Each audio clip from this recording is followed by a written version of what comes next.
Bonsoir à tous, une émission politique spéciale puisque nous avons en plateau les deux présidents de collectivités majeures. Je veux parler de Harry Chalus qui est président de la région Guadeloupe et Guy Losbar qui lui est président donc, du département. Et puis nous avons aussi le président de l'association des maires de Guadeloupe. Je veux parler de Jocelyn Sapoti. Messieurs, bonsoir et merci d'être avec nous.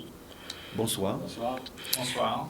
Alors, je ne ferai pas la genèse de cette crise sociale, puisqu'on en a beaucoup parlé depuis quelques semaines. Je vais arriver vraiment là où les Guadeloupéens ont besoin de comprendre, ont besoin de réponses. Et tout de suite, je vais aborder cette journée, puisque aujourd'hui, il y avait une journée de négociation avec le collectif des organisations. Et aujourd'hui, on peut se dire que ça a été une journée compliquée, puisqu'il n'y a pas eu de négociation. C'est bien cela? En fait, nous avions convenu de rencontrer l'intersyndicale aujourd'hui, conformément au protocole d'accord qui a été signé vendredi, puisque nous prévoyons de reprendre les négociations mardi. Ce qu'il faut rappeler, c'est que des élus mobilisés depuis quelques jours, depuis quelques semaines, nous avons dit qu'il était nécessaire que les différentes parties puissent se rencontrer, puisque nous voyons que l'État mettait un certain nombre de préalables, que l'intersyndicale mettait d'autres préalables, et sur certains points, il y a 37 points, il y a seulement 12 points en réalité qui concernent les élus. Donc c'est pour ces raisons que, dans le cadre de ce protocole d'accord, il était précisé que les trois parties puissent être présents.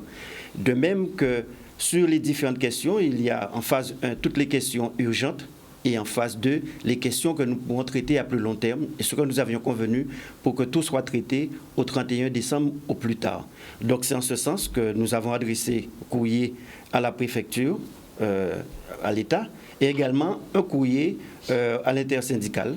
Donc l'intersyndicale nous a répondu qu'il serait présent, mais en rappelant qu'il fallait que l'État soit là et que la question qui serait discutée, c'est l'obligation vaccinale et le problème pour la libération enfin, des personnes emprisonnées.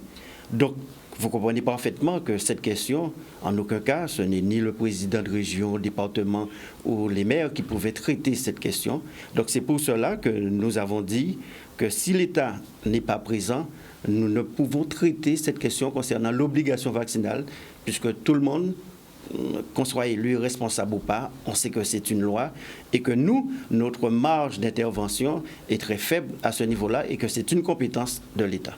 Alors, j'aimerais quand même, pour que les téléspectateurs puissent nous comprendre, revenir quand même sur la démarche qui a été la vôtre, puisque le préfet a reçu donc 2 courriers, c'est bien cela? Tout à fait, il y a eu 2 courriers, un courrier concernant le protocole qui a été signé, et il y a un autre courrier qui invitait à la rencontre de ce matin. Et que vous a-t-il répondu? Non, nous n'avons pas eu de réponse, et le syndicat a répondu qu'effectivement, qu'il serait présent, mais qu'il rappelait que l'État devrait être présent et que le point qui serait discuté, c'est concernant l'obligation vaccinale et la libération enfin, des personnes emprisonnées.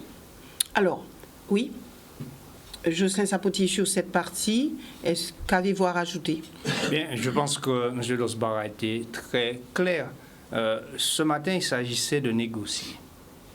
Ça fait un moment que nous échangeons avec l'intersyndicale sur la situation sanitaire de la Guadeloupe. Nous avons longuement échangé. Le président Chalus les a rencontrés, je pense, il y a quelque temps, pendant à peu près 4 heures de temps pour présenter la situation. 15 heures dernièrement au Rézé où on a beaucoup échangé et ils ont beaucoup exposé la situation sanitaire en Guadeloupe, on les a entendus. C'était des périodes de discussion. Ce matin, il s'agissait d'entrer en négociation. Pour entrer en négociation, comme l'a dit effectivement M. Losbar, il faut les 3 parties. Et eux-mêmes, ils nous ont envoyé un document écrit où ils disent que ce matin, il fallait commencer sur la question de l'obligation vaccinale et du pass sanitaire. C'était cet atelier-là ce matin qui devait commencer et que l'atelier allait travailler en présence des 3 parties, l'intersyndicale, l'État et les élus. L'État n'étant pas là, s'agissant bien de négociation, pas de discussion, mais de négociation, sachant que nous, ce n'est pas notre compétence, la question sanitaire sur l'obligation vaccinale et sur l'application du pass sanitaire, on sait très bien que ce sont des compétences de l'État, ce sont des compétences régaliennes. En plus de ça, c'est très compliqué même au niveau de l'État, la mise en œuvre de ces compétences-là, ça ne relève pas que du gouvernement, ça relève du Parlement, ça relève même de la haute autorité de santé, etc. Donc, on leur a expliqué que pour être efficace et pour être clair devant l'opinion publique, il s'agit pour nous de ne pas rester et de leur dire que nous ne sommes pas en capacité de répondre sur les questions qui concernent, en tout cas la négociation concernant le pass sanitaire et concernant l'obligation vaccinale, mais que sur les compétences qui nous concernent, nous, qui sont nos compétences, nous allons leur faire part de nos propositions et ensuite nous verrons leur réaction, mais ils vont recevoir nos propositions sur les compétences qui sont les nôtres. Alors, est-ce que l'État n'avait pas encore répondu à cette question d'obligation vaccinale et de passe sanitaire en disant, et par la voix du ministre de la Santé, mais aussi du ministre des Outre-mer, en disant, nous ne reculerons pas, c'est une loi, et vous devez respecter la loi. Alors, est-ce que vous n'aviez pas déjà la réponse? Et en disant que l'État n'était pas là, l'État avait déjà répondu. Et si je me réfère à un courrier du ministre des Outre-mer qui disait les points sur la plateforme de revendication ne concernent pas l'État, donc en balayant cette obligation vaccinale, ne concerne pas l'État, mais concerne, je renvoie les élus à leurs responsabilités. Et s'ils ont besoin de nous, de l'État, pour mener des réflexions sur les points, nous sommes là pour les aider à mener des réflexions. Alors, lorsque vous avez lu ce courrier du ministre des Outre-mer, est-ce que vous pouviez vous attendre à ce que l'État soit à la table des négociations? Bonsoir Madame Boissé, bonsoir la Guadeloupe. Je pense que mes deux collègues ont déjà brossé un peu tout cela. Alors j'aimerais dire d'abord que nous travaillons entre élus, associations des maires, départements, régions et tous les parlementaires. Et nous avons aussi des rencontres avec tous les maires de la Guadeloupe. Nous sommes unis sur la situation de la Guadeloupe. Et nous avons des experts qui nous accompagnent aussi, que ce soit des médecins, des scientifiques, nous avons des experts qui nous accompagnent. À la question que vous posez, juste une réponse. L'État négocie en Martinique avec le collectif. L'État a signé le protocole de méthode en Martinique. Je pense que l'État devrait aujourd'hui, s'ils veulent effectivement revenir au calme, s'asseoir pour pouvoir travailler avec les élus et le collectif. Quitte à dire non, mais au moins un minimum de sens quand même, de bon sens, c'est d'être avec nous. Et jusqu'à maintenant, on n'a pas de contact, on n'a rien. Nous sommes quand même des élus du peuple, je le dis, président de région, président de département, je pense qu'il devrait avoir au moins contact, au moins avec nous. Et ce n'est pas le cas aujourd'hui. Nous disons que, et M. Sapoti l'a très bien dit, j'ai reçu pendant 4h30 le GTG, ils ont fait le contour des problèmes du CHU, du personnel soignant, des libéraux. Nous sommes très bien informés. Et pas plus tard que mercredi encore, avec l'équipe, les élus, nous avons eu aussi une visio avec le CHU, le directeur adjoint, qui nous ont brossé un peu les difficultés, le problème. Nous le savons. Nous avons, il faut le dire, écrit à plusieurs reprises à l'État, au gouvernement, quand je dis l'État, au président de la République, au gouvernement, au Premier ministre, au ministre de l'Outre-mer, concernant les difficultés que nous rencontrons aujourd'hui en Guadeloupe. Il faut le répéter. Nous sommes des élus, oui, mais nous avons des compétences. Et le régalien, nous ne pouvons rien faire dessus. Les parlementaires ont fait aussi des interventions au niveau du gouvernement. Certains élus au niveau de leur groupe parlementaire. Donc, nous travaillons là-dessus. Ce n'est pas peut-être tous les jours en balançant sur les réseaux sociaux, sur les médias. Nous faisons le travail qu'il y a à faire. Parce que nous disons, nous comprenons qu'il y a une loi, qu'il faut respecter la loi. Mais en même temps, nous avons dit au gouvernement, signée des parlementaires, du président de département, du maire de Lamentin, président de l'association des maires, que cette décision, cette loi, met aussi en difficulté l'offre de soins des Guadeloupéens. Quelles dispositions prendre? Nous avons aussi écrit, parce que tout ce qu'on a voulu ce matin, effectivement, nous donner des informations que nous avons, que nous connaissons. Nous leur avons dit, vous avez dit qu'on peut en Martinique mettre en place une adaptation, une différenciation. Nous leur avons demandé, qu'est-ce que vous entendez par là? Comment voir la chose? Car il ne faudrait pas effectivement dire en même temps qu'on veut protéger les Guadeloupéens, en même temps diminuer l'offre de soins aux Guadeloupéens. Vous avez vu comment, avant-hier, un directeur a fermé un service d'urgence au niveau national, comment un autre directeur de clinique ou d'hôpital a dû laisser rentrer les gens parce qu'il ne pouvait plus soigner les gens, il n'y avait plus de soignants. Aujourd'hui, je pense qu'il y a des choses que l'État devrait travailler avec nous, avec le collectif. Je prends un exemple simple. Quand vous parlez de reconversion, on comprend cela, ça existe dans la loi, ça existe. Un informaticien, effectivement, peut se reconvertir, un comptable peut se reconvertir. Et effectivement, aujourd'hui, c'est tout le personnel de l'hôpital qui doit être vacciné. Un charpentier, un menuisier, dès que vous entrez à l'hôpital, il faut être vacciné. Ces personnes-là, on peut les reconvertir. Mais comment vous allez demander à une personne qui a fait des études pour être infirmier, pour être médecin, de se reconvertir? Quand vous voyez le nombre de médecins libéraux, d'infirmiers, infirmières qui risquent d'être suspendus, comment nous allons soigner les Guadeloupéens? Il faut que l'État nous donne une réponse. Et nous avons déjà fait le travail. Nous avons écrit, nous multiplions. Nous avons les élus aujourd'hui, nous étions en vision encore avec nos collègues parlementaires qui encore là aujourd'hui ont interrogé au niveau du gouvernement pour savoir quelles sont les mesures pour protéger la population guadeloupéenne. Alors, messieurs, vous dites qu'il faudrait que l'État vienne à la table des négociations. Je vous ai un petit peu relaté le courrier du ministre des Outre-mer, mais par ailleurs, est-ce que le fait de ne pas avoir assisté à la réunion, à la convocation du ministre des Outre-mer lorsqu'il était en Guadeloupe, est-ce que ce n'est pas ce qui a créé une scission, ce qui a créé vraiment un désaccord entre vous, élus, et l'État? Vous savez que cela fait pratiquement un mois qu'il y a ce mouvement social et on connaît toutes les conséquences humaines. Le président Chalus rappelait concernant les hôpitaux, mais aussi on sait sur un plan économique toutes les conséquences. Certains Guadeloupéens ont perdu leur entreprise, d'autres ont perdu leur emploi. On a vu quelles étaient les contraintes sur les barrages pour certains se faire soigner ou ne serait-ce qu'exercer une activité économique. C'est pour ces raisons que les élus de la Guadeloupe sont unis et rassemblés. Qu'ils soient parlementaires, nous avons 7 parlementaires, un président de région, un président du département et également le président de l'association des maires. Nous avons fait cette déclaration d'intention mardi dernier. Il y a plus de 90 élus qui ont signé, 26 maires ont signé. Nous avons fait connaître à l'État cette situation.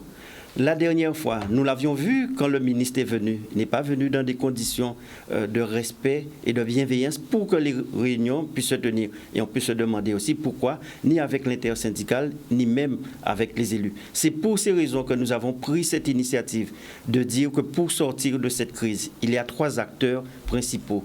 L'État, l'intersyndicale et nous-mêmes. En tant qu'élus, toutes les questions qui nous concernent, je disais que sur les 37 points, il y a au moins 12 points.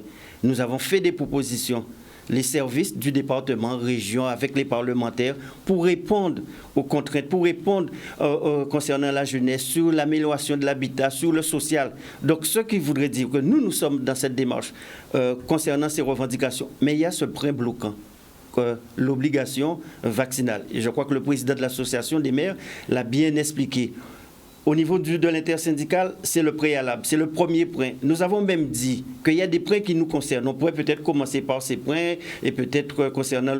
Non, encore le courrier hier précisait qu'il faut la présence de l'État et que c'est le premier point discuté. Ramener l'État à la table des négociations? Même sur ce point-là, lorsqu'il y a eu cette délégation avec le Premier ministre, ils ont mis cette proposition. Lorsqu'on a pu obtenir jusqu'au 31 décembre, c'est suite à l'intervention des élus qui étaient présents lors de cette réunion. La fameuse commission d'évaluation, c'est aussi donc des propositions donc des élus. Mais ce qu'il faut se dire, le retrait ou pas d'une loi, cela dépasse nos responsabilités. Mais sur les dossiers qui nous concernent, nous sommes prêts, nous rencontrons les jeunes, nous avons rencontré les socioprofessionnels. Il y a tout un ensemble donc, de propositions et tout au long de cette semaine, nous allons faire connaître ces propositions. Qu'est-ce que nous prévoyons en termes de formation? Qu'est-ce que nous prévoyons en termes d'accompagnement pour emploi? Qu'est-ce que nous prévoyons? C'est plus de 1000 foyers que nous disons que dorénavant, il faut mettre les dispositifs budgétaires pour accompagner chaque année. On a bien vu que ce qui coince... Sur la question que vous avez posée, oui. Je vais vous dire, il y a eu des mouvements au niveau national. Il y a eu plusieurs grèves, plusieurs défilés. Il y a eu des casses. On a vu des bagarres entre jeunes au niveau national avec les forces de l'ordre. Ensuite, je crois les ministres ont reçu les organisateurs de manifestations. À aucun moment, je n'ai entendu que les ministres ont demandé aux organisateurs de manifestations de dénoncer ce qui se passait. Quand vous arrivez, un ministre arrive ici, il y a un protocole républicain à respecter. La première chose, c'est rencontrer les élus, faire le point de la situation en Guadeloupe et par la suite voir comment travailler ensemble. Eh bien, ça n'a pas été respecté. Quand vous venez, la première chose que vous dites au collectif, c'est de dénoncer ce qui se passe sur le terrain. C'est parce que vous ne vouliez pas négocier, vous ne voulez pas discuter. Ils savaient très bien que ça n'aurait pas marché. Donc, je suis désolé. Ensuite, nous nous sommes sentis insultés, méprisés parce que le protocole républicain n'a pas été respecté. Donc, pour répondre à votre question. Donc, monsieur Charles disait quelque chose tout à l'heure qui est très intéressant et très important. Le problème qui se pose en Guadeloupe par rapport à l'offre sanitaire, par rapport au fait qu'il y ait des salariés, qu'il y ait des professionnels qui ne soient pas vaccinés, est un problème qui nous touche. Nous, élus, en dehors du fait de négocier, ça ne veut pas dire que nous ne nous occupons pas de la question. Nous nous occupons de la question. Si aujourd'hui, il y a des salariés aujourd'hui qui continuent à toucher leur salaire, comme l'a dit le président Guy Losbar, c'est parce que des élus l'ont demandé et demandé que la période soit rallongée et c'est le gouvernement qui a dit jusqu'au 31 décembre. Mais nous, notre demande, c'était de rallonger la période jusqu'à ce qu'on trouve une solution pour chaque personne individuellement. Donc, individualiser la démarche. Si aujourd'hui, on rencontre individuellement les gens et qu'on trouve des solutions pour certaines personnes et que les gens continuent à percevoir leur salaire, c'est grâce aux élus. Et je vais vous dire quelque chose. Nous sommes dans une démarche. Le président l'a dit un peu vite tout à l'heure là. Peut-être que vous n'avez pas saisi la chose. Nous sommes en train d'actionner aujourd'hui. Non, nous sommes en train d'actionner aujourd'hui tous les réseaux. Il l'a dit, nous sommes en train d'actionner le réseau des parlementaires aujourd'hui. J'en ai discuté avec le président Losbar pour lui dire que je vais faire actionner le réseau de l'AMF. J'ai eu le président Lisnard, qui est le président de l'AMF. Il m'a certifié qu'à partir de demain, il actionne tout le réseau des maires de France pour savoir quelles sont les situations similaires qu'il y aurait dans l'Hexagone qui ressemble à notre situation, quelles sont les dispositions qui ont été prises, quelles sont les solutions qui ont été trouvées, et de façon à ce que ce réseau, qui est un réseau de lobby aussi, puisse nous appuyer, intervenir auprès du gouvernement, en appui, bien sûr, à la Guadeloupe. Et moi, je vais rencontrer demain, j'ai réunion demain avec le directeur de l'AMF, de façon à pouvoir actionner nos réseaux, de façon à pouvoir trouver des solutions pour ces pères et ces mères de famille que nous n'allons jamais abandonner. Donc, vous avez besoin d'aide. Vous voulez faire bloc, vous voulez avoir d'autres élus à vos côtés. Nous voulons des solutions pour ces pères et ces mères de famille aujourd'hui qui sont sous l'obligation vaccinale parce que nous ne voulons pas que ces gens-là perdent leur emploi, nous ne voulons pas que ces gens-là soient sans rémunération, nous voulons qu'il y ait des solutions pragmatiques, adaptées, parce que nous savons qu'il y a des situations similaires dans d'autres régions de France et qu'on trouve des solutions. Alors, juste avant,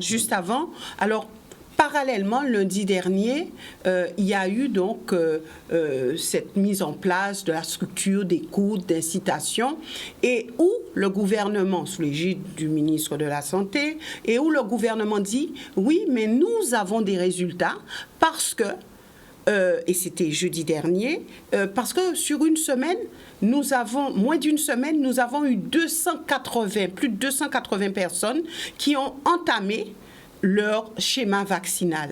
Alors, est-ce que ce n'est pas court-circuité quelque part ce que vous êtes en train de mettre en place, ce que vous êtes en train de faire? Est-ce que le gouvernement ne se dit pas, débrouillez-vous de votre côté et nous faisons de notre côté? Madame Boissé, si les gens se vaccinent, nous sommes aussi contents. Parce que si nous cherchons des solutions pour les gens qui ne veulent pas se faire vacciner, tous ces élus qui sommes là, nous promotionnons la vaccination. S'il y a des gens qui ne voulaient pas se faire vacciner aujourd'hui, mais qui demain disent « je vais me faire vacciner », mais tant mieux, nous sommes contents. Mais si la personne dit « je ne veux pas me faire vacciner », nous voulons aussi trouver une solution pour la personne. C'est ça qu'il faut comprendre. Ce qu'il faut dire, l'élément que vous précisez, c'est la résultante de la rencontre avec le Premier ministre. Puisque c'est suite à cette rencontre qu'il y a eu 2 éléments, le report au 31 et qu'on puisse mettre en place un comité d'évaluation de manière à analyser au cas par cas et faire évoluer. Et c'est ce qui explique les 280 dont vous faites état. Mais nous l'avons dit, lorsque nous avons rencontré l'intersyndicale, ce qu'on veut, c'est qu'il puisse y avoir une méthode pour qu'on puisse discuter. Et qu'en fait, l'État met des préalables, l'intersyndicale met des préalables et qui empêche qu'il puisse y avoir cette négociation. Est-ce que vous aussi, vous ne mettez pas des préalables? Nous l'avons dit qu'il n'y a pas de préalable. Ce qui est avant tout important, c'est que les partis puissent se rencontrer. Il y a 3 acteurs principaux qui puissent se rencontrer. On a vu qu'au niveau de la Martinique, le président Chalus le disait, qu'il y a pu avoir la mise en place des ateliers. Lorsqu'on regarde les plateformes de revendication, ce sont pratiquement les mêmes revendications, puisqu'on connaît la similitude des 2 sociétés, le problème vaccinal, mais surtout les problèmes de la jeunesse, les problèmes de la pauvreté. Donc, il y a pu se mettre ensemble pour qu'il puisse y avoir ces différents ateliers. Donc, tout ce que nous voulons aujourd'hui, c'est qu'on puisse pouvoir dialoguer, se rencontrer. Mais sur certains dossiers, comme l'obligation vaccinale, il faut que les différents partis soient présents. Les élus locaux seuls ne pourraient pas répondre à cette suppression de loi, aménagement, enfin... Donc, si l'État ne vient concernant les points qui nous concernent, puisque il faut se dire que cette crise a été déclenchée par l'obligation vaccinale, mais très rapidement, on s'est rendu compte que ceux qui étaient sur les barrages, leurs revendications étaient différentes, puisqu'on sait qu'il y a un mal-être lié au tissu économique, lié au nombre de chômeurs, lié à tout un ensemble d'éléments qui caractérisent notre société. C'est pour cela, indépendamment des actions régulières que nous mettons en place, départements, régions, avec les parlementaires, nous nous sommes mis d'accord pour qu'il puisse y avoir tout un ensemble donc, de propositions. Aller plus loin sur un certain nombre de dispositifs, créer d'autres dispositifs, même que les parlementaires puissent intervenir en termes d'amendement pour certaines lois sur un plan sanitaire. Sur le plan de l'amélioration de l'habitat, nous l'avons dit, départements et régions interviennent avec toutes les contraintes, toutes les difficultés. Nous le disons, dorénavant, en 2022, il faudra mettre un véritable guichet unique. Et surtout qu'il y a cette convergence entre les 2 collectivités, donc permettre que chaque année nous ayons un nombre de foyers de plus de 1000 qui soient améliorés. Ce sont donc des budgets de l'ordre de 10 000 à 20 000 euros. Mais cela permettra à plus de 3 000 artisans, maçons, charpentiers, carreleurs, de pouvoir travailler, donner de la visibilité. Ce sont ces réponses, puisque au-delà de l'aspect purement obligation vaccinale, il y a ces réponses que nous devrions apporter à la population, apporter aux jeunes, apporter à celles et ceux qui souffrent aujourd'hui. Vous avez travaillé sur les points, vous l'avez dit, les différents points, vous avez des solutions à avancer, à annoncer. Pour l'instant, tout est bloqué par rapport à cette obligation vaccinale. Comment faire venir l'État à la table des négociations pour le déblocage? Non, mais en fait, on ne peut pas dire que tout soit bloqué. C'est un point bloquant. Mais nous avons travaillé sur un certain nombre de propositions. Nous rencontrons les socioprofessionnels, nous rencontrons les jeunes et très rapidement, nous ferons part de toutes ces propositions. Nous l'avons dit ce matin au niveau donc, du syndicat. Mais au niveau des différentes collectivités, on va pouvoir également mettre en œuvre. Donc c'est tout un ensemble. Ce mouvement a pu soulever tout un ensemble de problèmes, y compris l'obligation vaccinale. Donc il nous appartient, en fonction donc, des compétences, en fonction de nos volontés, de notre détermination, population, de pouvoir apporter des réponses. Guy a employé encore ce mot comme Jocelyn, comme moi-même, en fonction de nos compétences. Il y a une chose que je vais dire pour qu'on puisse effectivement passer peut-être à autre chose, parce qu'on a des propositions que nous avons faites à dire. Hein. À part les élus, à part l'association des maires, l'association nationale, l'AMF, l'association des présidents de région a consigné un courrier avec nous pour cette histoire. Nous avons fait des propositions. Il faut le dire parce que des fois on entend des gens dire que nous, comme par hasard aujourd'hui j'ai 200 000 personnes qui ont voté pour moi. Chaque fois je nomme nous et nous pas défendre peuple nous. Oui, nous pas défendre peuple nous. Oui, nous prendre coup. Mais pas en faisant du bruit quoi avancer.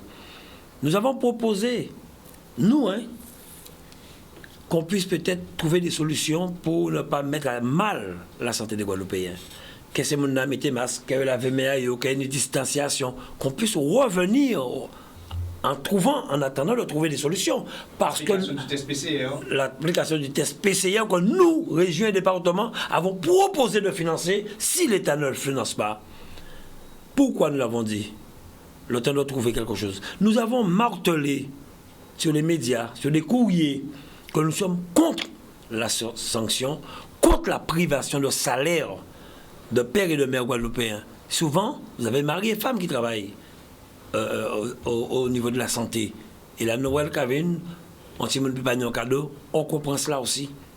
Mais est-ce que attendez, je finis. Nous avons à plusieurs reprises demandé la venue d'une délégation interministérielle pour travailler sur chaque point, pour montrer que nous nous battons. Mais comme on le dit, il y a des compétences, il y a des niveaux qu'on ne peut pas aller. Aujourd'hui, et Guy l'a dit, nous avons beaucoup travaillé. Je vois que l'État met en place des forums.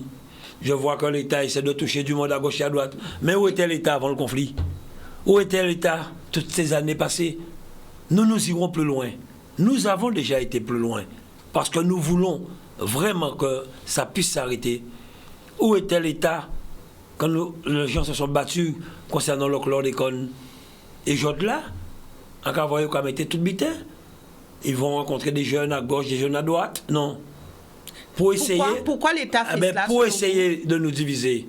Mais nous péchons diviser, parce qu'on est là pour faire un travail, avec le mandat qu'on nous a donné, avec le niveau de compétence que nous avons. Même si j'entends des gens dire que nous sommes l'État. Nous ne sommes pas l'État. Nous sommes des élus du peuple. Un ministre est nommé, le préfet est nommé. Là, je le dis, le préfet fera son temps, il partira, et que voyons note. Mais nous savons un peu tout ce qui est derrière cela.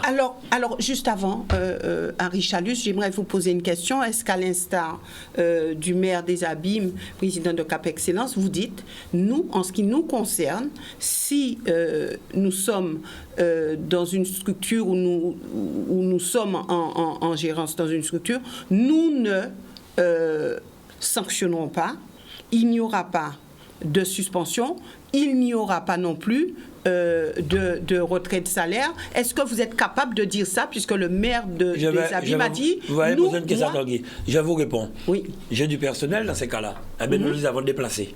C'est ça. Vous les avez déplacés? Je les ai déplacés, je les ai mis dans d'autres services, ils touchent leur salaire, ils travaillent sans passer par leur reconversion. Mais attention, je dis un mot. Le maire des Abîmes est chef d'utilité chez lui, il a pris ses responsabilités. Mais il faut savoir que c'est du pénal. Absolument. Ça veut dire que si on moun contaminé, on administré, quelqu'un contamine une administrée qui vient faire un document à l'état civil dans un service, cette personne porte plainte pour mise en danger de la vie d'autrui, le maire prendra ses responsabilités. Il est chef d'utilité, il fait ce qu'il veut chez lui. Moi, j'ai trouvé d'autres solutions à déplacer les personnes dans d'autres services où ils n'ont pas contact avec la population. Il faut faire la différence entre la responsabilité de l'élu, qui a la liberté de parole, de proposition, d'action, et la responsabilité de l'exécutif, du chef de personnel, etc., qui n'est pas la même chose. l'élu comme nous sommes, nous pouvons défendre le dossier en tant qu'élu et dire nous sommes contre les sanctions. Mais quand vous agissez en tant que chef de service, vous apportez une responsabilité pénale par rapport à une loi qui existe. Et le président l'a très bien dit. Imaginez que vous avez un patient. Parce que j'entends beaucoup qu'on parle des directeurs d'hôpitaux qui appliquent la loi. Mais mettez-vous à la place d'un directeur de l'hôpital. Qu'est-ce qu'il va faire d'autre, lui? Il y a une loi qui existe. Si jamais un patient porte plainte contre lui parce qu'un personnel non vacciné aurait contaminé un patient, vous imaginez la conséquence pour ce directeur d'hôpital? Ben, c'est toute sa carrière qui part en l'air, c'est toute sa vie qui part en l'air, voire même la prison qu'il va faire. Donc, il faut comprendre cet esprit-là. Et comme l'a dit, moi j'ai le problème à Ravenschaud. J'ai fait comme le président a dit. On fait une réunion avec le personnel qui est en obligation, non pas d'avoir l'obligation vaccinale, mais le pass sanitaire pour pouvoir exercer.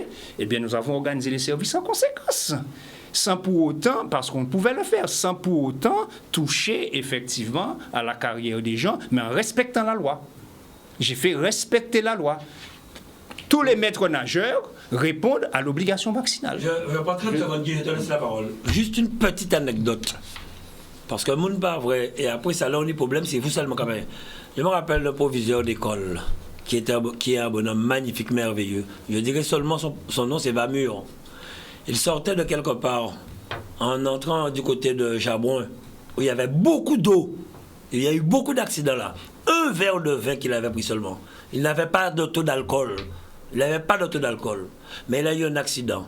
Et la personne est décédée. On lui a fait quand même la prise de sang. On a vu qu'il avait un peu d'alcool, de vin. Mais pas tenu alcool à un niveau où il ne peut pas rouler. Eh bien, le gars, on l'a cassé. Il finit. Il ne peut pas enseigner encore. D'accord. Sur ce point-là, je voudrais dire que moi, je suis toujours dans une démarche de responsabilité. Puisque, au-delà de ces questions, il faut se rappeler qu'il y a eu une 4e vague. Et puis, près de 800 personnes sont déjà mortes de la Covid en Guadeloupe. On voit dans le monde qu'il va y avoir, sans doute, certains pays le vivent déjà, une 5e vague. Donc, je suis toujours dans cette démarche de responsabilité. Moi, j'ai eu l'occasion de dire, aujourd'hui, c'est la vaccination qui correspond, malgré toutes les contraintes, mais les mesures au niveau mondial. Donc c'est pour cela que j'ai eu l'occasion à intervenir. Même concernant l'obligation vaccinale. Pourquoi? Parce que j'estime qu'un soignant ne peut pas contaminer un autre. Et il y a eu beaucoup de cas qui ont été réalisés dans ce type. Mais cependant, je me dis, quelqu'un qui ne veut pas se faire vacciner, bon, je peux comprendre parfaitement quelqu'un qui ne veut pas se faire vacciner. Mais si il exerce une profession, c'est pour ces raisons qu'on dit, à ce moment-là, il faut faire des tests. Il faut faire des tests pour s'assurer qu'il n'est pas en situation de contaminer. Et c'est ce que nous avons, pour l'instant, appliqué au niveau donc, du SDIS, puisqu'il y a ces différentes contraintes.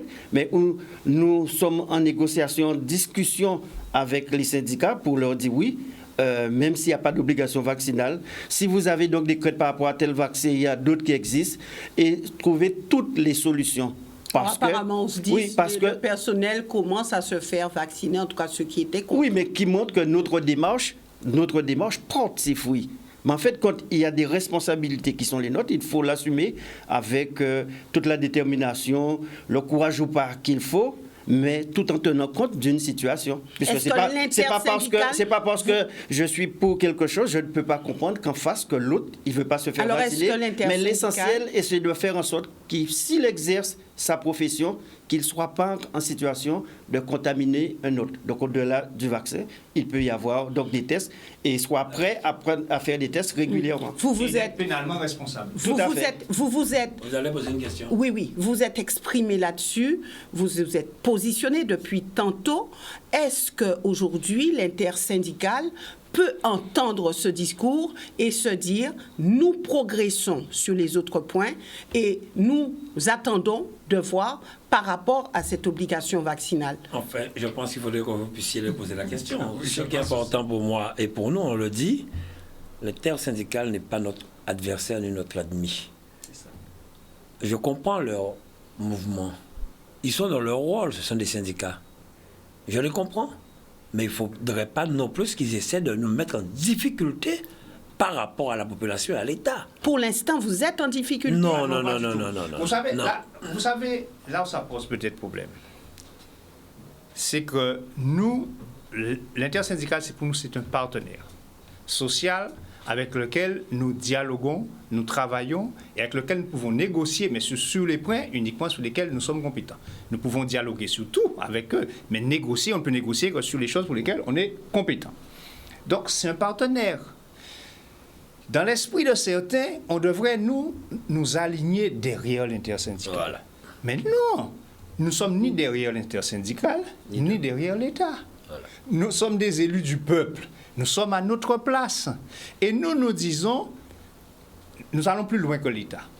Nous disons qu'il faut à la fois protéger les gens par une politique de vaccination, et nous promotionnons la politique de vaccination, mais là où nous allons plus loin que l'État, il faut aussi savoir écouter, entendre celui qui ne veut pas se faire vacciner et lui trouver une solution adaptée à sa situation. Et c'est ça qui fait peut-être la différence entre nous et l'État. C'est que autant nous disons qu'il faut promotionner la vaccination, autant nous disons qu'il faut écouter celui qui ne veut pas se faire vacciner et lui trouver une solution adaptée à sa situation. Mais l'État dit, nous avons choisi d'écouter, donc... oui, mais c'est nous qui l'avons proposé. Hein. Cette écoute-là, c'est nous qui l'avons proposé. Parce que vous ne le dites pas assez souvent à la presse, je le dis, vous ne dites pas ça assez souvent. Si aujourd'hui, là, au 30 novembre, les gens continuent à toucher leur salaire, c'est grâce aux élus guadeloupéens.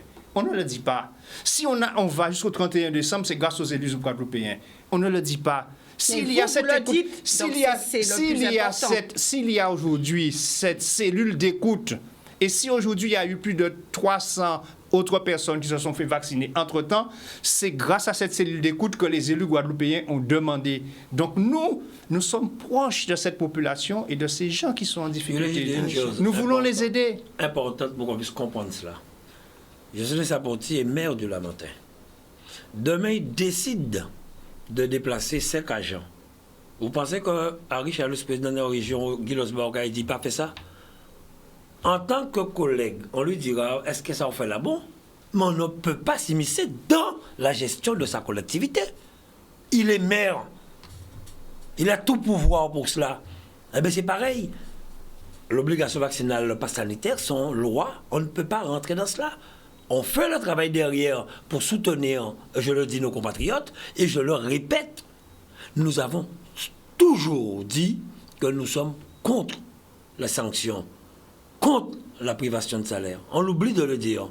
Il faut trouver des solutions.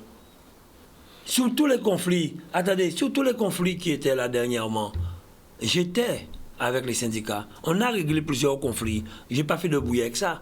En partie, c'est moi qui ai réglé ça. Mais j'étais là, avec eux, très tard, beaucoup de conflits. Et ils le savent. Nous ne sommes pas l'ennemi de l'intersyndicale. Ils sont dans leur rôle. La seule chose que nous disons, il faut qu'on apprenne à se respecter. Il faut qu'on se respecte. Il faut qu'on arrête, je le dis, de mépriser, d'insulter, d'injurier les élus. Ça, c'est vrai. Parce qu'en part, c'est pas ni bon élu, même ça qui pour ni parti gauche-droite, il n'y a pas envie de river, il n'y a pas envie de réussir. Mission là, il y a là. En part quoi? On nous dénigre, on nous dit, ouais, c'est l'argent nous quoi manger. Non, mais il faut qu'on arrête. C'est pas comme ça. Il y a un minimum de respect quand même.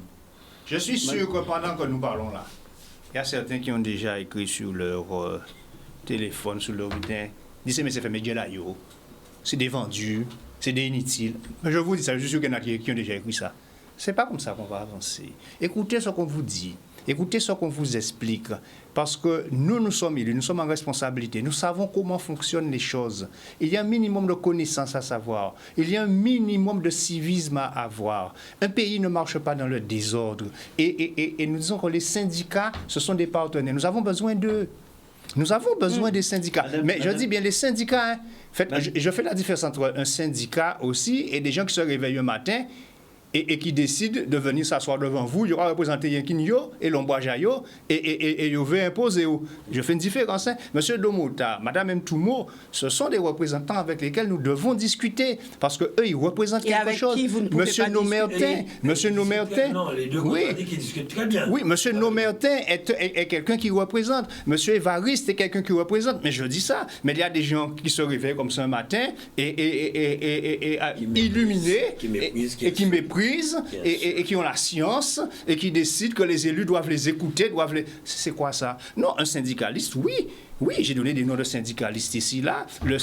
Et les noms de ceux qui se réveillent un bon matin? Ah ben, cherchez-les, vous allez tout voir. Ah ben non, je n'ai pas cette possibilité. Ce que je voudrais dire, ce qui est important, il ne faudrait pas que cette crise puisse se limiter à l'élément qui l'a déclenché, c'est-à-dire l'obligation vaccinale.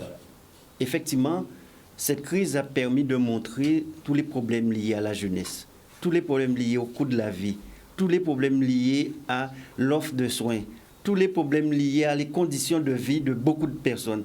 Et ça, nous, élus, on a cette responsabilité et cet engagement de pouvoir apporter donc, des réponses. D'autant plus que certaines choses, c'est nos compétences. Donc, il nous appartient, aussi bien département, région et les communes ensemble, qu'on puisse apporter ces solutions. Et c'est cela que je vous disais, que nous avons travaillé sur les dispositifs existants. Qu'est-ce que nous allons faire en plus pour accompagner ces jeunes, pour accompagner ces personnes en situation défavorisée. Et cela est aussi important parce que dans le cadre d'une crise sanitaire, il y a tout un ensemble de dispositifs, mais ce qui est sûr, c'est que demain, après-demain, dans les mois et années à venir, il faut qu'on puisse faire en sorte que nous n'ayons pas à subir à chaque fois ces crises liées à des conditions de vie, liées à des conditions sociales, surtout des conditions économiques. J'arriverai. Donner de l'espoir, donner des perspectives. J'arriverai à ça tout à l'heure. J'ai une question sur la jeunesse. Attendez, on arrive. Madame Boissy, je vais vous dire une chose importante. Peut-être que je vais monopoliser la parole, peut-être 2-3 minutes, et peut-être mes collègues vont enchaîner là-dessus.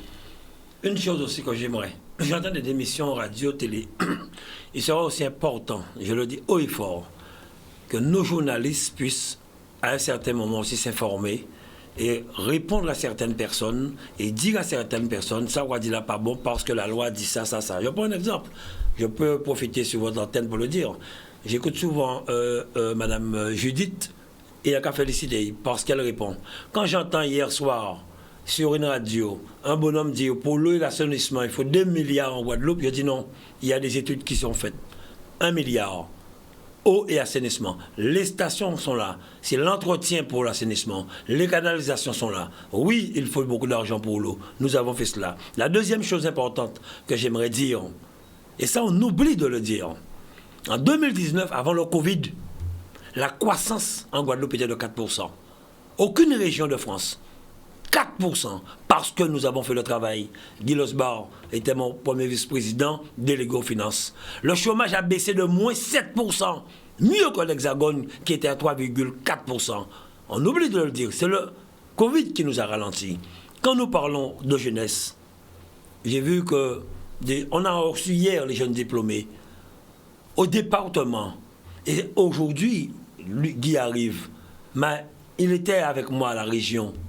Nous avons une trentaine de jeunes Guadeloupéens qui travaillent, des jeunes qui sortent de l'université des Antilles de Guyane. Combien d'entreprises en Guadeloupe peuvent dire ça aujourd'hui? À la mairie de Bémaro, quand j'étais maire, il y a des jeunes Guadeloupéens qui travaillent. Si nous avons titularisé 187 agents dans les lycées, c'est parce que la loi a changé en 2019. Vous êtes aujourd'hui obligés de mettre auditionner et publier les postes, les contractuels actuellement.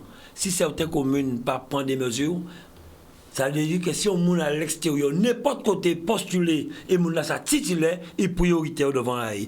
Concernant le plan, le parcours emploi-compétences que l'État parle, c'est 800 €. Nous avons travaillé, région, département, avec l'association des maires. Nous voulons mettre demande à l'État d'aller sur 4 ans, mais avec un salaire minimum de 1 500 € net que nous allons accompagner. Nous avons travaillé, nos techniciens ont travaillé et nous l'avons déjà commencé à le présenter.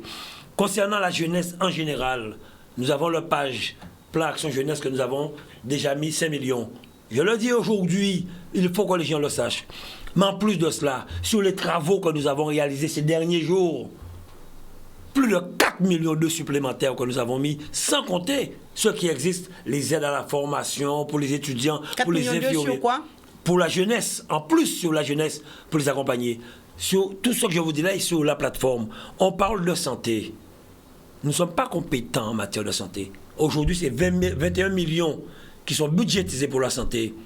Le scanner à Selbonne, à Capester, à Pointe-Noire, l'IRM à Basse-Terre, le deuxième TEPSCAN au Rézé, la construction de la faculté de médecine de plein exercice, 50 millions budgétisés. C'est Guy qui était là quand ça a été voté, c'est au mois de février, avril, pour dire que nous travaillons sur la santé pour accompagner les Guadeloupéens.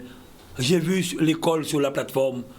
Bien vu la situation de certaines communes en Guadeloupe, la région Guadeloupe a pris en maîtrise d'ouvrage 10 écoles en Guadeloupe. Vendredi, on inaugure l'école de Goubert, Vieux-Fort, Les Saintes, Marie-Galante.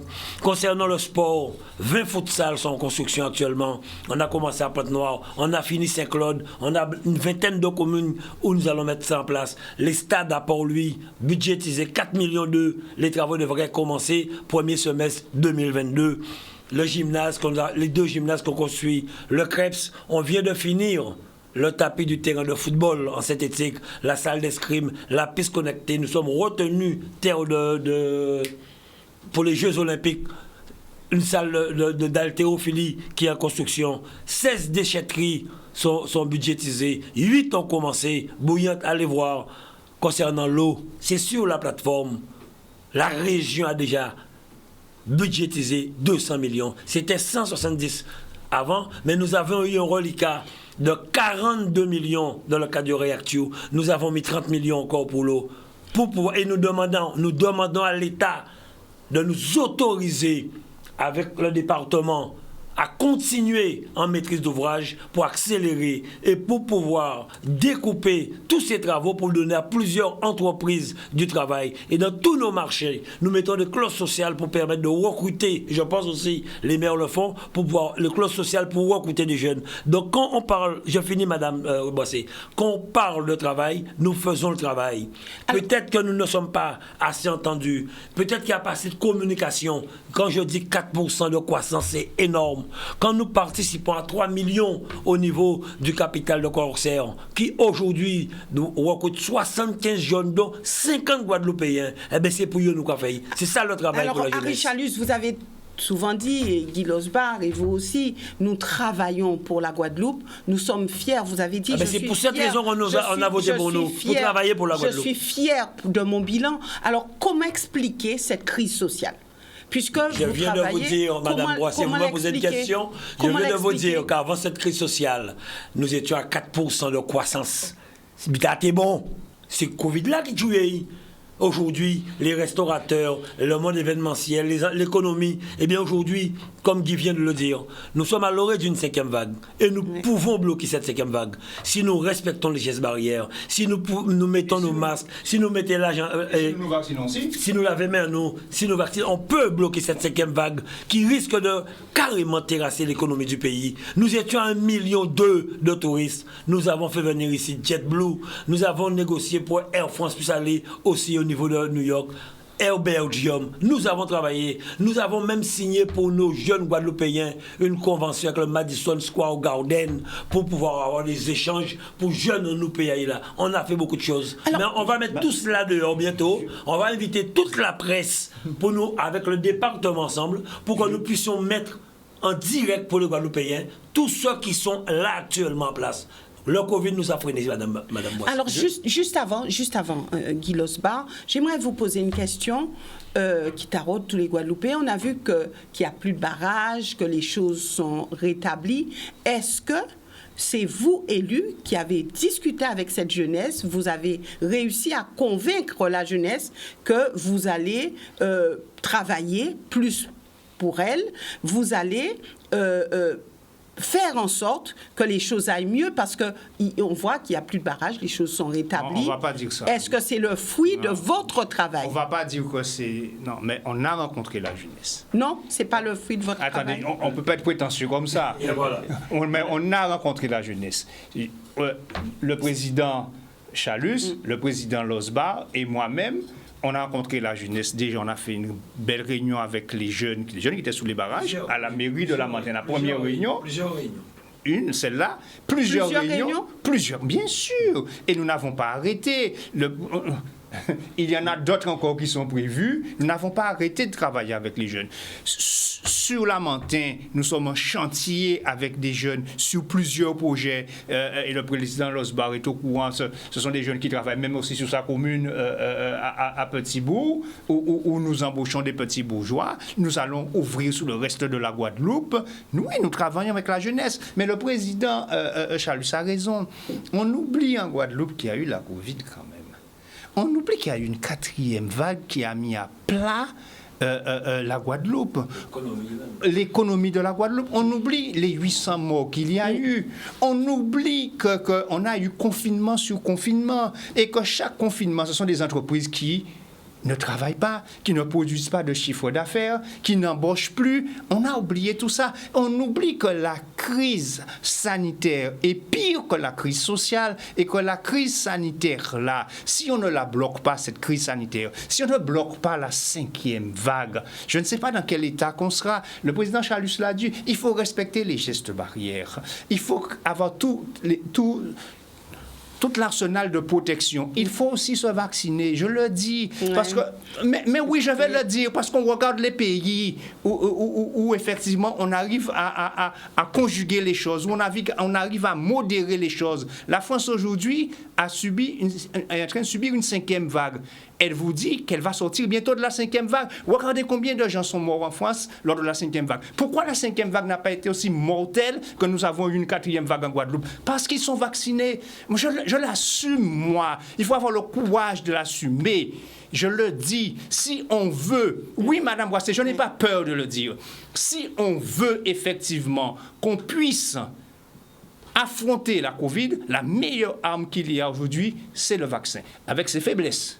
Avec ses difficultés, oui, avec ses effets indésirables, oui, ça existe aussi, mais ça reste encore la meilleure arme pour pouvoir lutter contre la Covid et contre la 5e vague. Merci Jocelyn Sapoti. Permettez que nous puissions marquer juste une toute petite pause et je reviens avec Guy Losbar qui voulait compléter tout ce qui a été dit sur ce plateau. À tout de suite.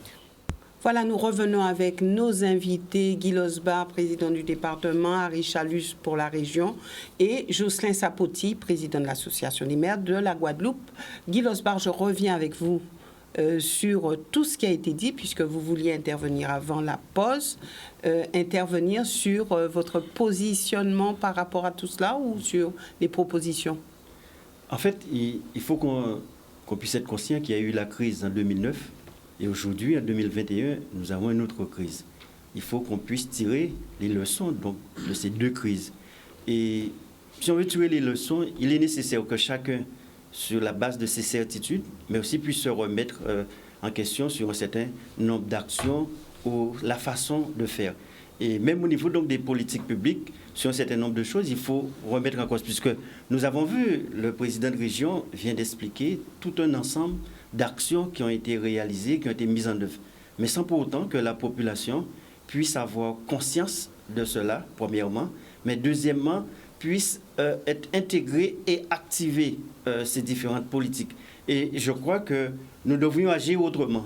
Agir autrement, c'est faire preuve de beaucoup plus de courage et d'audace sur un certain nombre d'actions. Je prends le cas. Dans les propositions que nous allons faire, nous allons sur l'amélioration de l'habitat. Nous l'avons dit, lorsqu'il y a le département région, chacun fait de l'amélioration de l'habitat, on n'est pas suffisamment efficace. Et c'est pour ces raisons qu'on dit qu'il faut mettre en place un guichet unique, de manière à ce que ces deux budgets soient concentrés. Et là, nous voyons, c'est plus de 1000 foyers que nous allons pouvoir améliorer les conditions de vie. Mais au-delà de cet objectif social, l'amélioration des conditions de vie, ce sont nos artisans qui vont pouvoir travailler puisqu'on leur offre des perspectives. Imaginez-vous si chaque année nous mettons un budget de 15 à 20 millions, c'est des perspectives que nous allons offrir à nos maçons, à nos carreleurs, à nos menuisiers. Eux, ils auront cette visibilité, ils vont pouvoir s'organiser, ils vont pouvoir prendre des apprentis, ils vont pouvoir prendre d'autres jeunes pour pouvoir accompagner. Et leur entreprise sera beaucoup plus structurée, puisqu'il y a cet aspect. Il faut que les entreprises puissent avoir des perspectives, puissent avoir de la visibilité et être en situation d'employer. Quand je dis qu'il faut se remettre en cause au-delà des politiques, mais aussi au niveau donc, des chefs d'entreprise. Nous voyons trop souvent des jeunes qui sont diplômés et tout, sans qu'ils arrivent à pouvoir intégrer nos différentes entreprises, que ce soit les banques, que ce soit les entreprises en bâtiment ou tout autre, alors qu'on se rend compte qu'il y a d'autres embauches qui puissent se faire. Là aussi, il faut se remettre en cause. Et les jeunes au niveau syndical, on doit pouvoir se dire que dans une entreprise, effectivement, il faut défendre les conditions, mais bien souvent, parfois, c'est l'intérêt, c'est la survie de l'entreprise qui est concernée, et on doit pouvoir se rassembler, on doit pouvoir être unis. En fait, toujours mettre en avant l'intérêt de la Guadeloupe.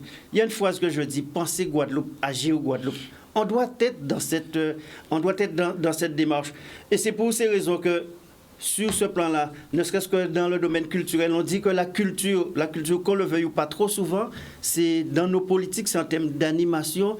Et là, il faut avoir une véritable politique, de manière à ce que cela soit un support pour l'identité de notre pays, mais que ce soit un moteur, un booster pour du développement économique. Quand un touriste vient, il faut aussi qu'on puisse valoriser et intervenir. Mais cela nécessite qu'on puisse se remettre en cause tous sur un certain nombre de considérations, qu'on puisse se remettre en cause sur des politiques publiques, mais aussi qu'on puisse faire preuve d'audace.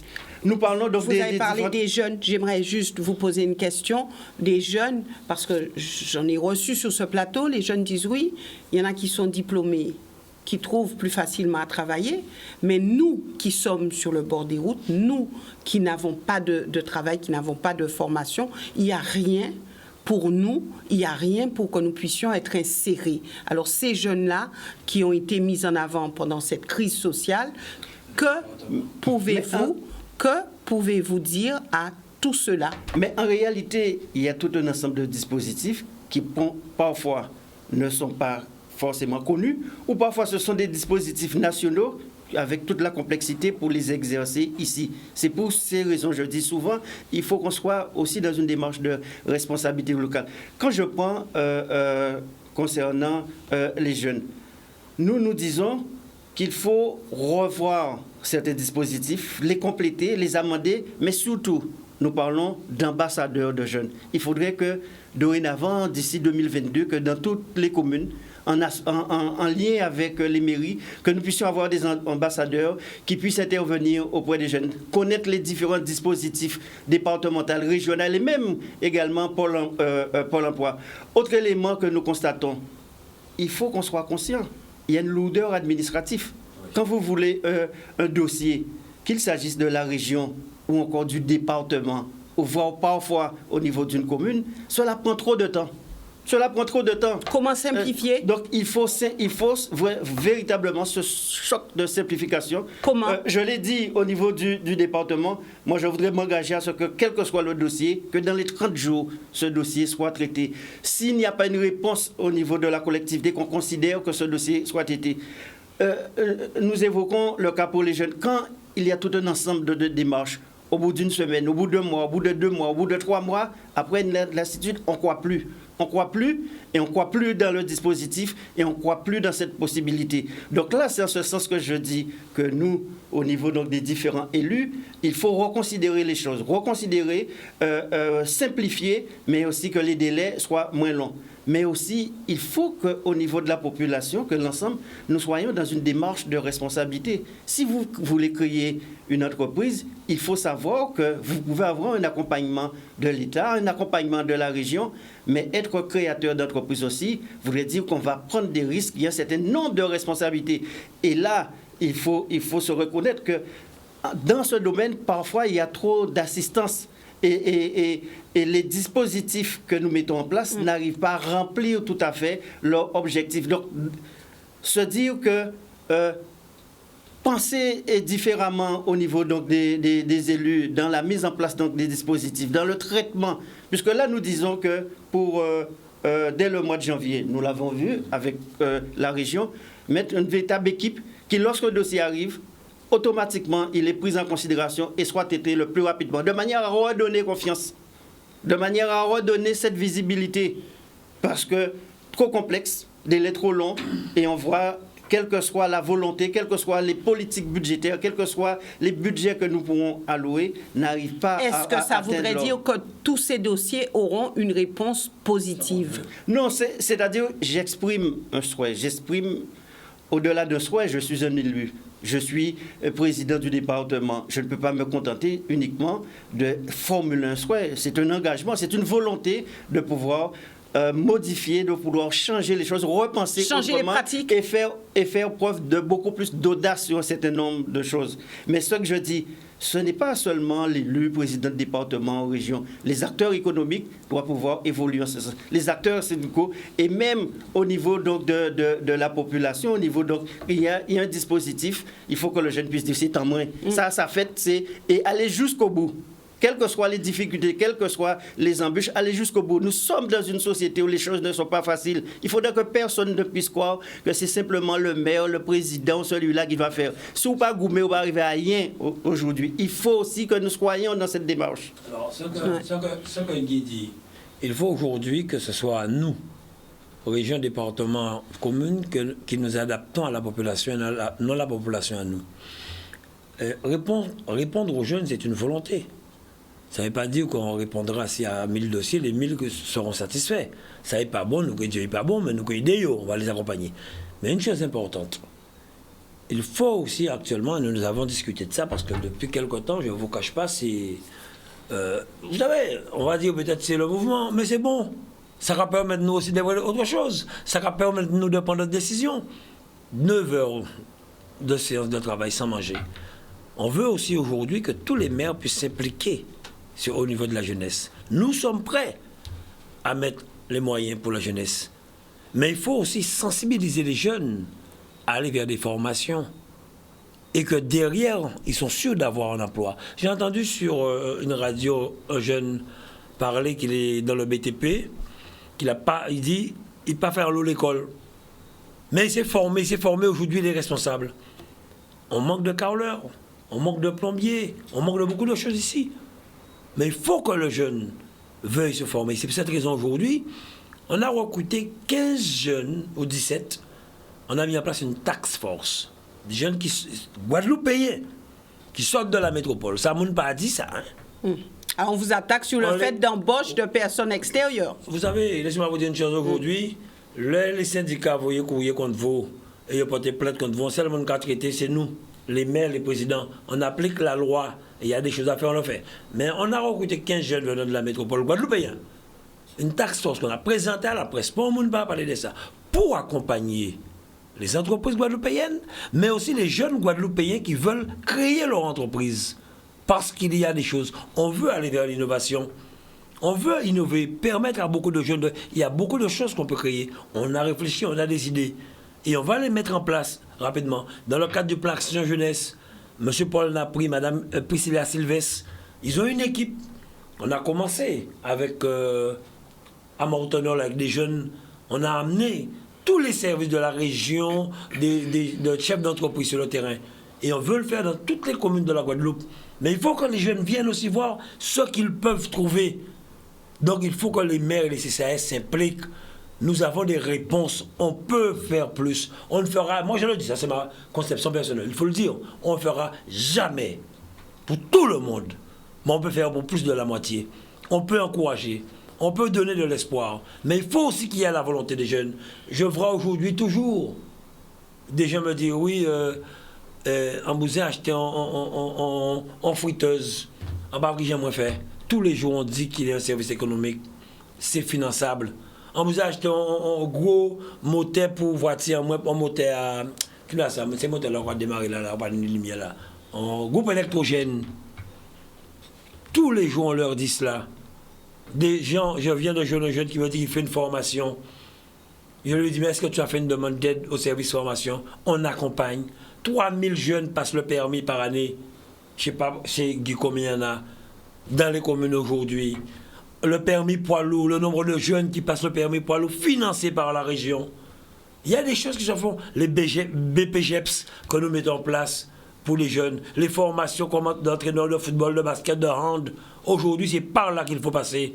Et comme l'a dit Jocelyn et Guy, on a commencé à recevoir. Mais on a reçu aussi les professionnels du BTP, les taximans, on les a reçus, les ambulanciers, le monde du tourisme, on les a rencontrés. Et on continuera. Je vous ai parlé des étudiants, mais on a d'autres personnes à rencontrer pour pouvoir faire le tour aujourd'hui. Et j'ai demandé à cette équipe d'être sur le terrain. On doit être sur le terrain, aller à la rencontre de la population, aller demander aux caillouvlés et mettre en place le. Mais tout ne se fait pas dans un jour. Il faut savoir qu'il y a un délai. Et Guy le disait, il faut effectivement qu'on puisse simplifier vraiment les réponses à la population. Alors, simplifier. Il y a une question qui s'est immiscée dans le débat. Alors, est-ce que c'est vous, est-ce que c'est l'État? La question de l'autonomie. Et la population demande à comprendre puisque ça ne faisait pas partie de la plateforme de revendication. Le ministre des Outre-mer a parlé d'autonomie. Je vais laisser à d'autonomie. Alors, est-ce que c'est un intrus? Qu'on oublie de dire, il faut nous dire aussi. Aujourd'hui, nous avions beaucoup d'entreprises d'insertion qui faisaient un très gros travail en Guadeloupe. L'État L'État ne les a pas accompagnés en matière de charges sociales et fiscales. Entreprises d'insertion, associations d'insertion. Rappelez-vous d'Acajou. Et ils ont mis en place à l'EFTA qui laisse là à présent, c'est eux qui vont financer. Il faut aussi qu'on puisse les accompagner. Car nous accompagnons vers Vallée, Paix 2002, Casablanca, et on continuera à accompagner ces associations. Et avec le contrat de convergence que nous avons mis en place, nous avons décidé de prendre nos responsabilités pour continuer à accompagner les entreprises d'insertion et peut-être créer d'autres. Mais c'est l'État qui va bailler le coup de main là. Comme beaucoup de jeunes aujourd'hui se retrouvent. Est-ce parce que vous n'avez pas été véliatif? Est-ce que vous n'avez pas vu venir? C'est l'État qui fait. Bon, on les a trouvés, mais on est là pour les reprendre. Juste là, va te répondre. Non, mais sur la question, avant de venir sur la question effectivement de l'autonomie dont a parlé le ministre, qui était le mot du ministre, c'était le mot du ministre. Sur la question de la jeunesse, aujourd'hui, on est dans un contexte où on doit apprendre à nos jeunes d'aller vers les dispositifs qui existent et de les accompagner.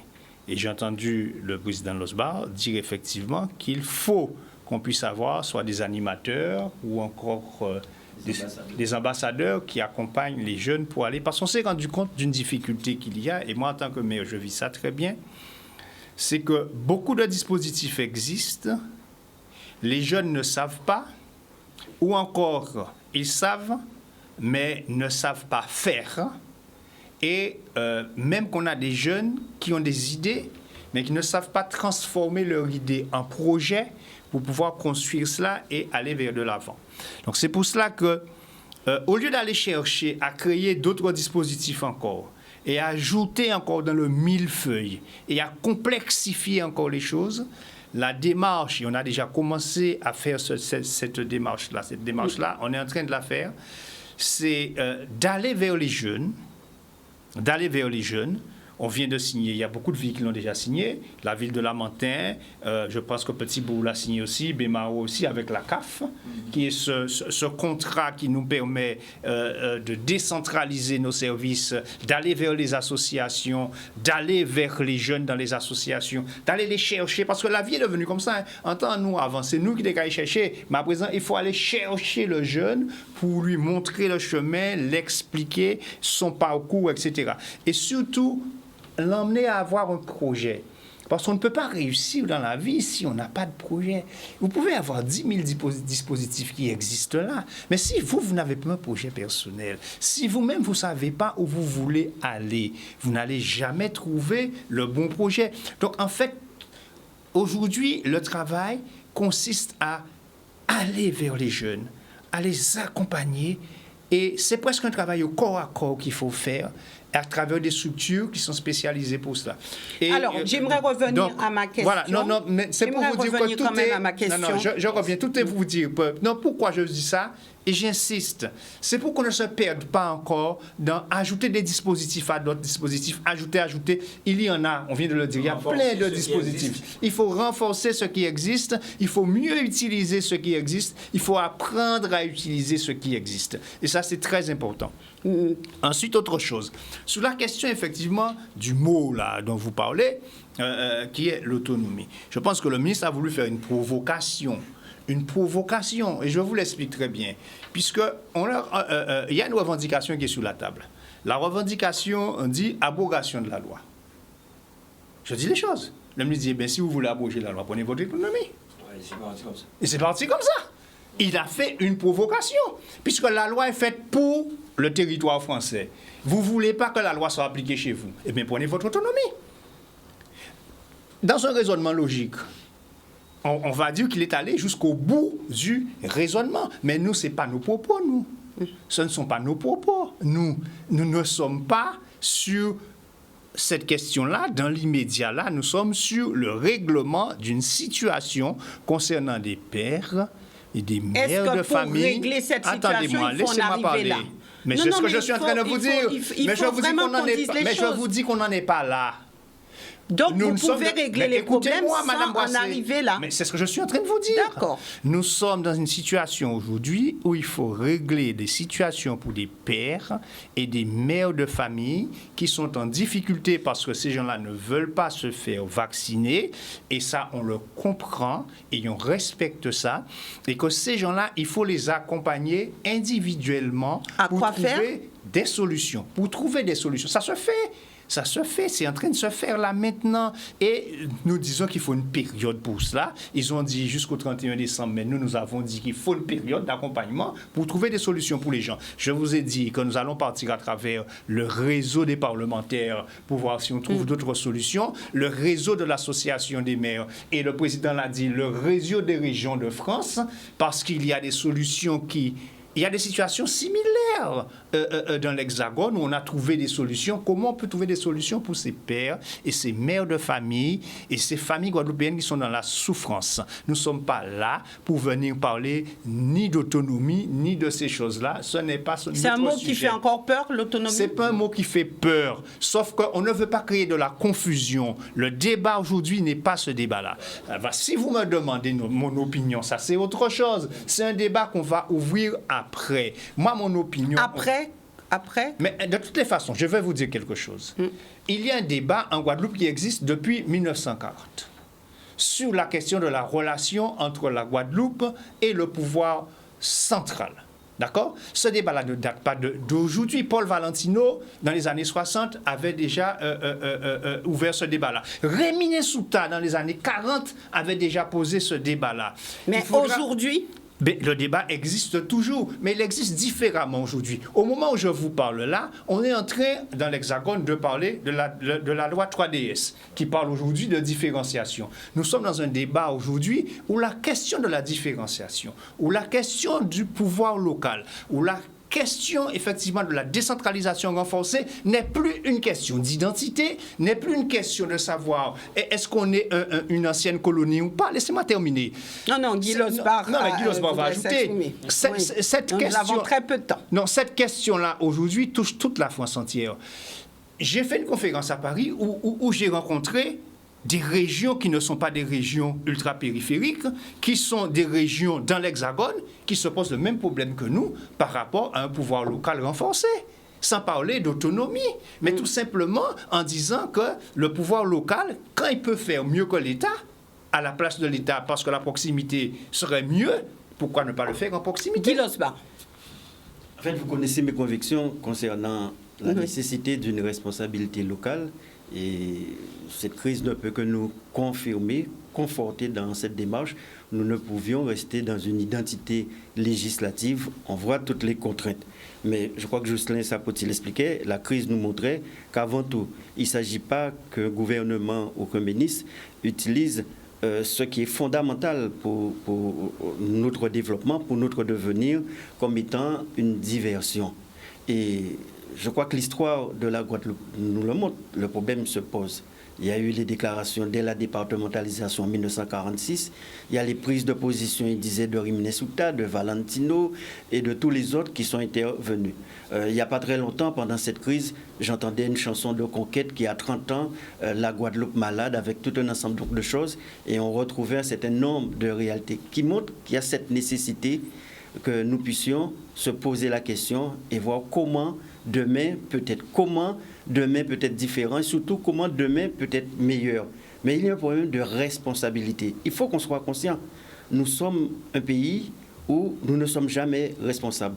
C'est-à-dire dans une entreprise, quand il y a un problème, c'est la faute au patron, ou peut-être le patron dit c'est la faute au syndicat.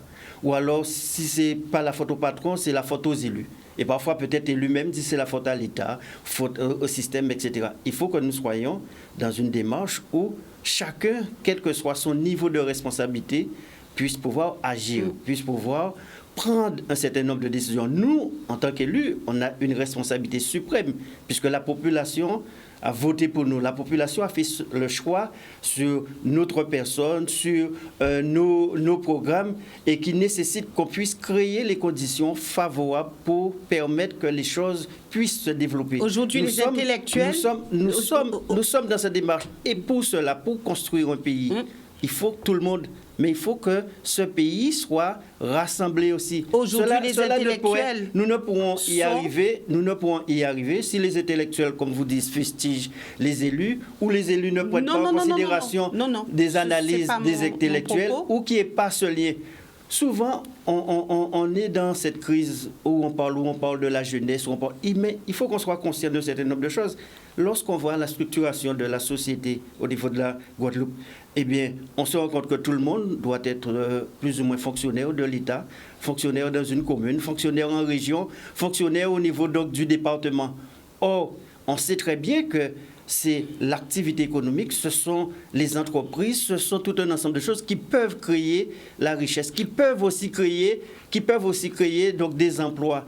Mais cela nécessite que la région puisse mettre les conditions favorables, le président l'expliquait, et que cela soit connu. Je parlais des intellectuels, pardon, juste pour aller dans votre sens. Je prends un cas au niveau donc, du département. Nous, on en charge les RSA, l'insertion et tout.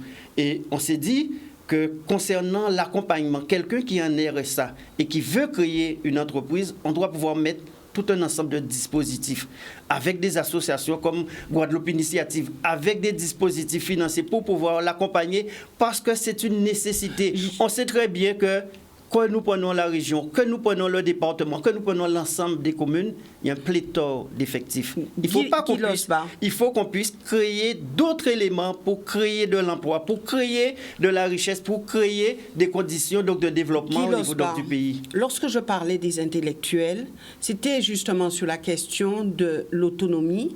On voit maintenant qu'il y a des conférences, il y a des colloques, il y a des communications sur l'autonomie sur l'autonomie et où, pour certains, ce serait une porte de sortie pour avoir plus de responsabilités et mieux gérer le territoire. Alors, mais en fait, certains se sont parés de cette question. Voilà encore une particularité de notre pays. Dans tout pays, vous savez, les intellectuels sont en avant-garde. Ils produisent la pensée et cette pensée se traduit en politique publique, en tout un ensemble de choses. Nous sommes un pays où, en fait, quand on ne sent pas forcément cette influence des intellectuels, ce n'est pas parce qu'ils ne pensent pas, ce n'est pas parce qu'ils ne font pas d'analyse, mais c'est parce qu'il n'y a pas forcément une prise en considération. Parfois même, quand vous traitez d'intellectuel, c'est même un mépris. Alors qu'on sait que s'il y a eu la Révolution française, s'il y a eu tout un ensemble donc, de luttes ou d'avancées au niveau mondial, c'est parce qu'il y a eu certaines personnes qui ont pensé, qui ont conçu un certain nombre de choses. Après, les politiques ont pu mettre en application. Donc c'est une nécessité et c'est en ce sens que je lance cet appel à la responsabilité de chacun, quel que soit l'acteur, qu'il soit politique, chef d'entreprise, syndicat, intellectuel et au niveau de la population. Chacun doit pouvoir faire preuve d'une démarche de responsabilité et apporter sa contribution. Je voulais dire rapidement, quand Guy parle de responsabilité, moi je dis une chose, je le répéterai, si nous on met la Guadeloupe, on peut se mettre ensemble pour discuter. Que chacun puisse apporter sa pierre à l'édifice. Éviter d'imposer sa pensée à l'autre. Jocelyn l'a expliqué, histoire d'autonomie. Comme nous l'avons déjà répété, nous l'avons dit, il l'explique très bien, Jocelyn aussi, le temps viendra. On a le congrès, la population décidera. Ce que nous demandons depuis que le préfet Éric Maire était là, c'est qu'il y ait une simplification des choses pour nous permettre d'aller plus vite.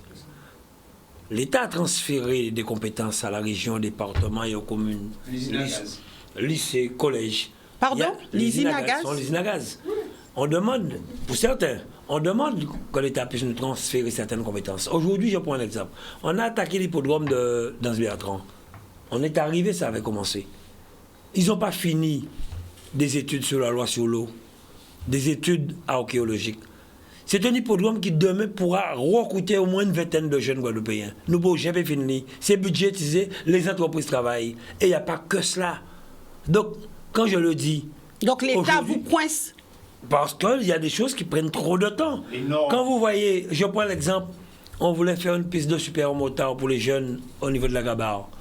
Certaines associations portaient plainte parce que des lois ont été votées au niveau national qui ne s'appliquent pas à nous. Pas ni pour aux yeux là. Allez voir cela aujourd'hui. Voilà. Des tonnes de pneus, des débris de bâtiments avec de l'amiante, Zordi qui est à Pongaba, Coco qui est là, ça ne dérange personne. Les personnes qui ont dit de ne pas faire une piste de super-motard là.